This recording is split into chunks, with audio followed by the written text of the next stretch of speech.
എന്താ ഇവിടെ പ്രശ്നം? അവർക്ക് ഇന്നിവിടെ താമസിക്കാൻ സ്ഥലം വേണോന്ന്. ഒന്ന് സൗകര്യം ചെയ്തു തരണം.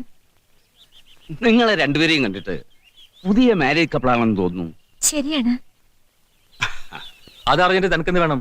താൻ ആരാതൊക്കെ ചോദിക്കാൻ? കുഞ്ഞേ, ചൂടാവല്ലേ. അത് ആരോഗ്യത്തിന് അത്ര നല്ലതല്ല. മധുട്ട പ്ലീസ് ഒന്ന് സമാധാനപ്പെടൂ പ്ലീസ്. Very smart girl. കുട്ടിയുടെ പേരെന്താ? നിശീതിനി. നല്ല പേര്. നിശിതിനി, നിങ്ങൾ രണ്ടുപേരും ഇവിടെ വരാൻ കാരണം എന്താ? കഥ പറയാൻ സമയമില്ല.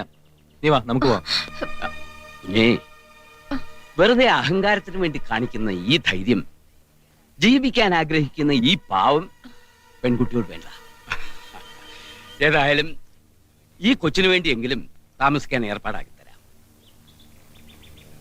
എടാ, ഇവർക്ക് വേണ്ട എല്ലാ സൗകര്യങ്ങളും ചെയ്തു കൊടുക്കണം. മനസ്സിലായോ? മനസ്സിലായോ?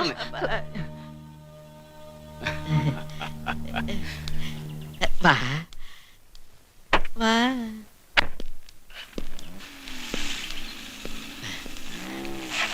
ഇവിടെ കുളിക്കാൻ വല്ല സൗകര്യമുണ്ടോ? ഇവിടെ കുളിമുറിയൊന്നുമില്ല. പുറകിൽ കിണറുണ്ട്, പമ്പ് സെറ്റും ഉണ്ട്. അവിടെ വേണമെങ്കിൽ കുളിക്കേ, എന്ത് വേണമെങ്കിലും ആകാം.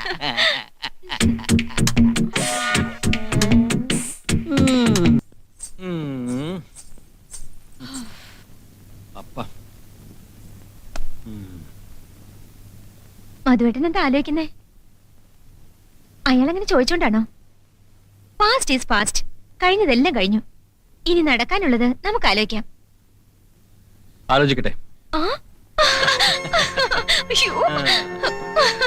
ഉറങ്ങണ്ടേ? ഉറങ്ങുമ്പോൾ ഒരൊറ്റ സുഖമാണ്.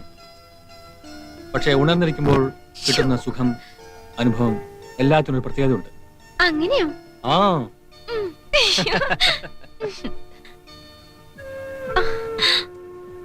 സൗന്ദര്യമുള്ള ഭാര്യ അടുത്തിരിക്കുമ്പോ ഏതൊരു ഭർത്താവും കവിയായി മാറും, ബലവാനായി മാറും. വേണ്ട മധുവേട്ട, ഏയ് നമുക്കൊന്ന് പോയി കുളിച്ചിട്ട് വരാം പ്ലീസ്. അത് കൊള്ളാം. നീ ആദ്യം കുളിച്ചിട്ട് വാ, എന്നിട്ട് ഞാൻ കുളിക്കാം. ഏതിലും ലേഡീസ് ഫസ്റ്റ്.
കമ്മിങ്.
രാജേഷ്, എന്താ? നമ്മുടെ കൂട്ടത്തിൽ ഒരാളിന് സന്തോഷിക്കാൻ പറ്റാതെ ഇരിക്കുമ്പോ ആ വിഷമത്തിൽ നമുക്കും പങ്കില്ലേ?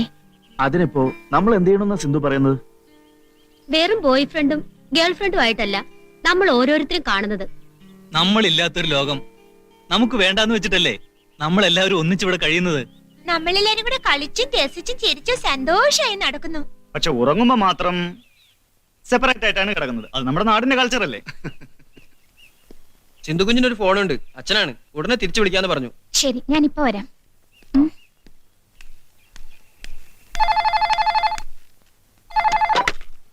ഹലോ. മോളാണോ? ആ മോളെ, ഇത് ഡാഡിയാ. Hi daddy. മോടെ എക്സാം കഴിഞ്ഞോ? കഴിഞ്ഞു ഡാഡി. വെക്കേഷന് ഞാനും ഫ്രണ്ട്സും ഗോവയ്ക്ക് പോന്നു. മോൾ അത്യാവശ്യമായിട്ട് വീട്ടിൽ വാ.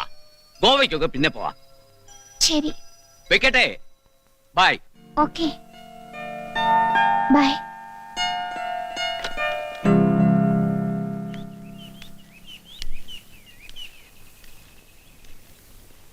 എന്താ സിന്ധു, എന്തു പറ്റി?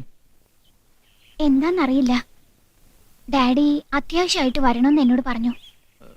അങ്ങനെയാണെങ്കിൽ ഒരു കാര്യം ചെയ്യാം, നമ്മുടെ ഗോവ പ്രോഗ്രാം ക്യാൻസൽ ചെയ്തിട്ട് ഞങ്ങൾ എല്ലാരും കൂടെ സിന്ധുവിന്റെ വീട്ടിലേക്ക് വരാം. എന്താ, സിന്ധുവിന്റെ ഡാഡിക്ക് വിരോധം ഉണ്ടാവില്ലോ? ഏയ്, എന്റെ ഡാഡിക്ക് അങ്ങനെ യാതൊരു കോംപ്ലക്സും ഉണ്ടാക്കാൻ വഴിയില്ല.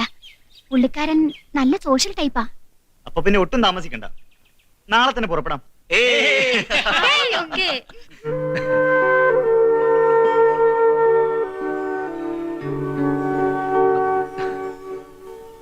എന്താ സിന്ധു, വീണ്ടും മുഖത്തൊരു വല്ലായ്മ? രാജേഷ്, നമ്മുടെ ശാരദ ടീച്ചറെ കുറിച്ച് ചിന്തിക്കുമ്പോ എങ്ങനെ അവർ തനിച്ചു വിട്ടിട്ട് പോവും? എന്നാ നമുക്ക് അവരെയും കൂടെ കൂടെ കൂട്ടിയാലോ? Good idea.